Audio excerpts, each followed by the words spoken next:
once said, music is a moral law. It gives soul to the universe, wings to the mind, light to the imagination, and charm and gaiety to everything. Einstein said, if I were not a physicist, I would probably be a musician. I often think in music. I live my daydreams in music. I see my life in terms of music. Musically obviously has a tremendous impact on the world. Throughout most of human history, music making was as natural an activity as breathing and walking, and everyone participated. I've always been very passionate about music and how different genres make people feel. I love the idea of helping other people grow and heal mentally, physically, and spiritually using this art. I was originally planning on focusing my capstone on kingdom-oriented business ethics. However, while I began researching it, my family reminded me of how important music is to me and how much I love it. I've chosen to incorporate it into my life, whether that be worship, jazz band, orchestra, etc. It has always been my outlet and a way for me to express my emotions and thoughts. Ephesians 5 says, addressing one another in songs and hymns and spiritual songs. Sing and making melodies to the Lord with your heart. Anything God creates is good, so we can appreciate the works of all types of song because they're created by his hand. By using the gifts he has given us to bring him glory, we are worshiping him. Therefore, I want to use this God-breathed art to understand how it impacts me and those around me. The first thing I learned during my research was that it can provide mental healing. Orchestral music is one of my favorite genres to listen to, specifically film scores.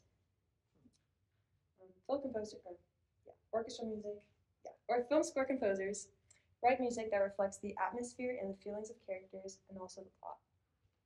I was encouraged by my friend Aiden Foyer to listen to a podcast featuring one of my favorite composers named Michael Giacchino. He has worked on a numerous amount of films. I don't know if any of you have seen or heard any. Some include Ratatouille, Up, Coco, Inside Out, Spider-Man, and The Incredibles. In their interview, he explained that when he had created the music for the video game Medal of Honor, he received a letter from someone writing about how it had compelled his grandfather to tell about his war story for the first time. I found it amazing that even music in a video game can have this effect on someone. It helped me become more aware of the potential music has to persuade and compel people to let themselves be vulnerable and open up to people. Similar to this, music is a huge reason we are struck with so much emotion while watching movies. Filmmakers need to carefully pick their soundtracks and scores to elicit desired emotion and to psychologically alter scenes to convey feelings of sadness, fear, happiness, etc. I had the opportunity to interview an orchestrator who worked beside Michael Giacchino named Jeff Kryka. During this interview, he told me about what it was like to create amazing pieces for big film companies, what skills and qualities a composer needs to be successful, and how he uses instruments to draw out certain emotions from viewers. Even though little of the information I received was relevant to my capstone topic of music healing, it was a great opportunity to meet someone interesting and get to learn more about a career I had known little about. Not only do movies and video games create this effect, but stories in the Bible also support the idea that music has immense power over the human brain. There are multiple instances in the Bible where music therapy is utilized. First, in 1 Samuel 16:14, it explains how Saul, the king of Israel, disobeyed God multiple times, and because of this, the Spirit of the Lord left him, and he was invaded by evil spirits. It says, whenever the Spirit of God departed from Saul, David would take up his lyre and play, which is like a small U-shaped harp-looking thing. Then relief would come to Saul, and he would feel better, and the evil spirits would leave him. In this verse, Saul experienced music therapy to help relieve him of his torment. Next, in 2 Saul 6, describes King David when he wanted to bring the Ark of God into his city as a sign that the Lord is amongst his people. However, he was afraid of the Lord and what the Ark could do. But when he found the courage to bring it into his city, music intervention was needed. The verse says, David wearing linen ephod danced before the Lord with all of his might, while he and the entire house of Israel brought up the ark of the Lord with shouts and sounds of trumpets. Again, this shows that music therapy is effectively used to reduce anxiety. Last, in Judges 11:38, Jephthah made a promise to the Lord to sacrifice his daughter. She was filled with grief and asked for some time to go into the wilderness and mourn. In the Bible, weeping, wailing, and great lamentation has a relationship with singing. Here, music therapy is described to relieve one of physical and/or mental pain as a result of exertion. Also, to relieve grief, burden, and emotional suffering. Obviously, God intended music to be more than just entertainment, but also a method of healing. Besides this, have you ever wondered why some people are drawn to depressing or sad types of music? There's often a misconception that when someone is unhappy or depressed, they listen to sad music to make themselves feel worse. However, it has been proven that sad music can actually make you feel better by releasing psychological tension so that the internal source of sadness is brought to the surface and no longer suppressed. Additionally, I learned that music has the power to heal physically.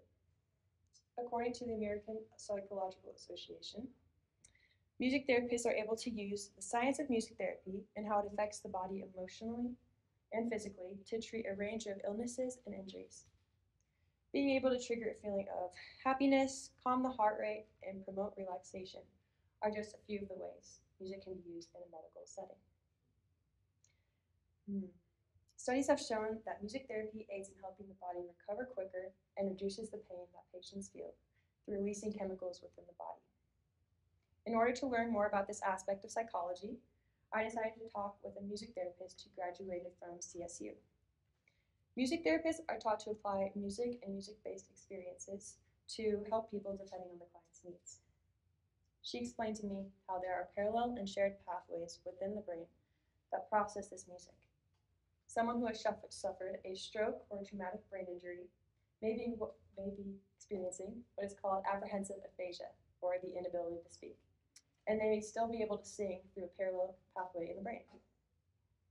This is because the left hemisphere of the brain affects our language and speech, while the right controls our ability to produce and respond to music. Over time, they work to fade that singing back into speaking. I find it really amazing that even music can give us the ability to help people regain their ability to form words. Mrs. Payne, we call her Mom Payne, is our school's drama teacher. She told me about her mom, Anna. Anna loves playing piano and has been playing for decades. When she fell and broke her hip and fell, she was admitted into a nursing home for rehab, where she stopped playing for a long time. When Mrs. Payne visited her, Anna was falling asleep mid-conversation, not alert, and could not process or hear anything. Mrs. Payne knew from teaching experience that music would help her during this difficult time. She took her mom to the lobby where there was a piano, and here she played a hymn for the first time since she was admitted. Miss Payne stated that no longer than 2 days later, she regained a lot of her hearing, became tremendously more aware, and could process information better. Her cognizant ability increased significantly. Mama Payne describes it saying it was as if she woke up. This testimony was super impactful, especially because someone I know personally has witnessed the healing power of music. Furthermore, the third thing I learned is that music heals people spiritually. Singing has always been a remarkable passion of mine, and I used to get lessons when I was younger and put on shows for my family. I don't remember a time in my life when I didn't love singing or using my voice as an instrument. I used to dream of performing on stage as a professional singer or songwriter, but I was always too nervous and scared to perform in front of strangers. Regardless of my fear, my parents always told me that I was given a gift and should use it to glorify God. So last year, I stepped out of my comfort zone and decided to join my youth group's worship team. Worshiping through music is my favorite and most effective way for me to spend time with God and feel His presence. I was super nervous my first time being on stage in front of people I didn't know very well. However, once I started singing and could hear the band around me, I let everything go and was focused less on what people thought of me and more of worshiping God with my whole heart. My nerves were stripped away and I was singing directly to Him. This experience helped me value musical worship extremely more, and I found that ever since I joined the team, my relationship with God has become exceptionally stronger. For the sake of testing the effects that music has on my spiritual well-being, I decided to change up my usual morning routine and listen to music while I got ready for the day. I thought this new habit would kick off my day to a good start and focus my mind on God from the get-go. I did this for a week and instantly felt the effect it had on me. I discovered that I felt God's presence easier and was more cognizant of Him throughout my day.